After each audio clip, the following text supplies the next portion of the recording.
we're not going back to the same economy. We're recovering, but to a different economy, and it'll be one that is more leveraged to technology. And I worry that that is going to make it even more difficult than it was for many workers.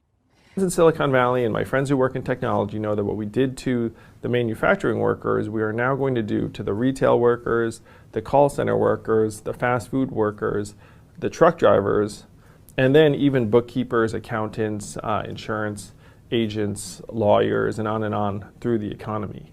So what happened to the manufacturing workers is a very clear sign of what's going to happen to these other workers moving forward. And I talked a little. Welcome to the Crypto Teacher. And guys, you know, I come back with that video just to make you think. Now, I'm just going to speak about two topics, guys, and then I'm going to let you listen to the one and only Anthony Sutton, because, of course, I have a lot of new subscribers, and you have to listen to this man. But, guys, when it comes to Bitcoin hitting these prices, I see a lot of entertainers coming out the woodwork telling you to invest. Invest in cryptos, invest in stock market. I'm seeing it all over the place. Please make sure you go to social media and let people know that they need to be educated. Please make sure you advise your friends and family. They need to be educated before they come into this actual space. Because the fact is that with the stock market has been going up. With cryptos has been going up. But we know whatever goes up, it must come down. So therefore, you want to make an educated decision. Now we're going to listen to Anthony Sutton. You've done some fascinating studies on the Trilateral Commission. Can you tell us about the Trilateral Commission? The Trilateral Commission is a private organization founded by David Rockefeller in 1973. It was essentially financed by Rockefeller and some of the foundations, Kettering Foundation, Danforth Foundation, Ford Foundation. Ford Foundation was a very major contributor. And the stated objective is to encourage discussion amongst what they call the trilateral regions. I should point out that of the 300 members, 1/3 come from the United States, 1/3 from Japan, and 1/3 from Europe. But in effect, I find that the actions of the Trilateral Commission are very much self-interested on the part of the international banking community in New York. Now, as far as the Trilateral Commission's influence on the American government is concerned, it's been said that there is a very excessive representation of the Trilateral Commission in Jimmy Carter's cabinet and in Jimmy Carter's administration. Well, excessive is rather an understatement. I think there's some 200 million people in the United States. There are only 77 trilateral members who are American. Out of that 77, I counted no fewer than 18 trilateralists. That's about 1/3 of the American trilateral contingent turns up in the Carter administration. Mr. Carter himself is a trilateral, Mr. Mondale, Mr. Brown, Mr. Vance, Mr. Blumenthal, Mr. Brown, Secretary of Defense. In other words, they occupy all the senior cabinet and sub-cabinet posts. In fact, there's some key committees, intelligence and defense committees, which are only comprised of trilaterals. So here you've got 77 Americans selected by one man, David Rockefeller, who's chairman of Chase Manhattan Bank. And we find that they turn up in the key controlling positions in Washington under the Carter administration. And would this suggest to you that perhaps we do not select the government, that it is selected by these people who work behind the scenes? You can come to no other conclusion. If you look today at who's running for office, you find Mr. Bush is a trilateral, you find Mr. Anderson is a trilateral, Mr. Carter's a trilateral. We find articles appearing in Newsweek magazine, Time magazine, U.S. News and World Report, many of the major media telling us there's really nothing to be concerned about from the Trilateral Commission. Is there any interlock between the Trilateral Commission and the major media in the United States? Yes, there is an interlock, particularly in the news media. For example, the Chicago Sun-Times, the executive editor there, James Hoagie, is a trilateral. You'll find Saul Linowitz is a director of Time magazine. And I think, yes, Henry Schacht is a director of CBS. So there very definitely is an interlock between the trilaterals and the media. And perhaps this is the reason, then, that they rather play down the influence of the Trilateral Commission on contemporary American government. Yes, I had a computer survey made of all articles that have been printed on the Trilateral Commission since 1973. I could find worldwide only 73 articles. Now, what's the relationship between the Trilateral Commission and the Council on Foreign Relations? Well, of course, the Council on Foreign Relations is a much older organization founded in 1920. I did a study in which I compared trilaterals with or without membership in the... Why? Just You tell it won't find again. this in the textbooks. Why is to bring about, I suspect, a plan to control world society in which you and I won't find the freedoms to believe and think and do as we believe. Why? Because I've seen the photographs after the revolution and right in the Hoover Institution Tower. There are these massive boxes of photographs of Russian industry after the revolution. They could not operate the plants. So what do we do with Averell Harriman and the Chase Bank and National Bank and our old friends on Wall Street? They go in there. And of course the Hoover mission to feed Russia. We go in there and we have these 250, 300 concessions in which American companies went into Russia and they started up the idle plants. Averell Harriman took the manganese concessions, Arm & Hammer, Occidental Petroleum took the pencil factories and the asbestos plants. And all these top capitalists went in and they got Russia going on behalf of the Bolsheviks, because the Bolsheviks either shot or kicked out all the people who could run, all the Russians who could run the plants. Another point, that Tsarist industry was at a very high level.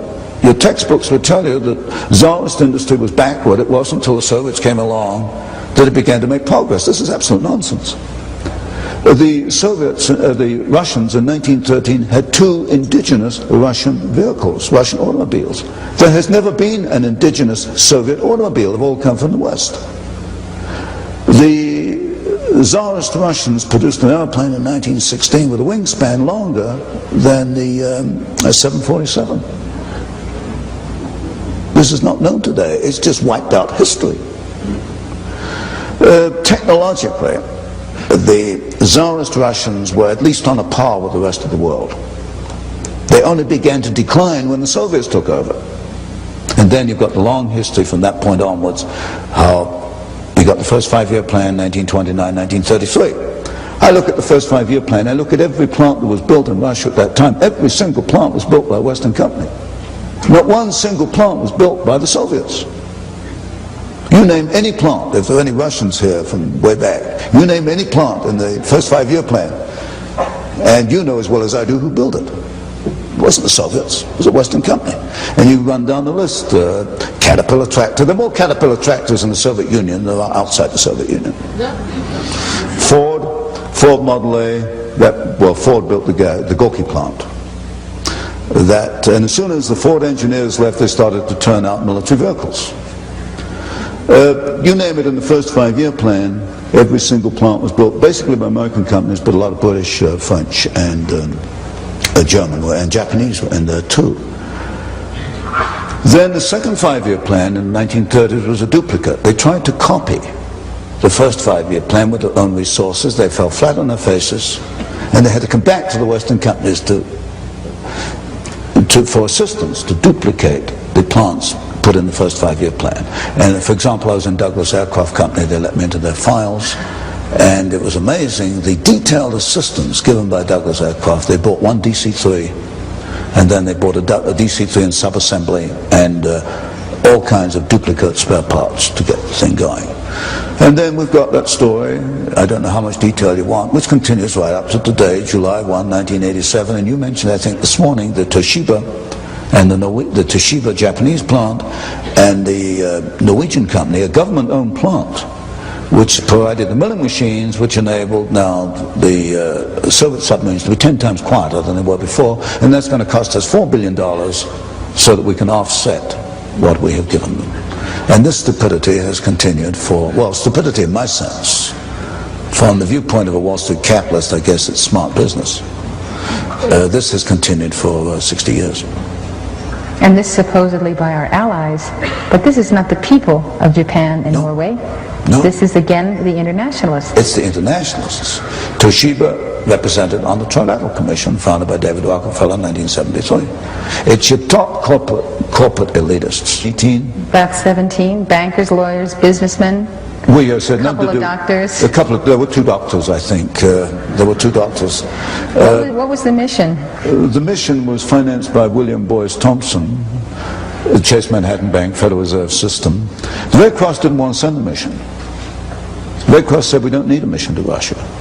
They already had one in Romania, which was doing a good job. But William Boyce Thompson wanted this mission, and he put the money up. He financed it.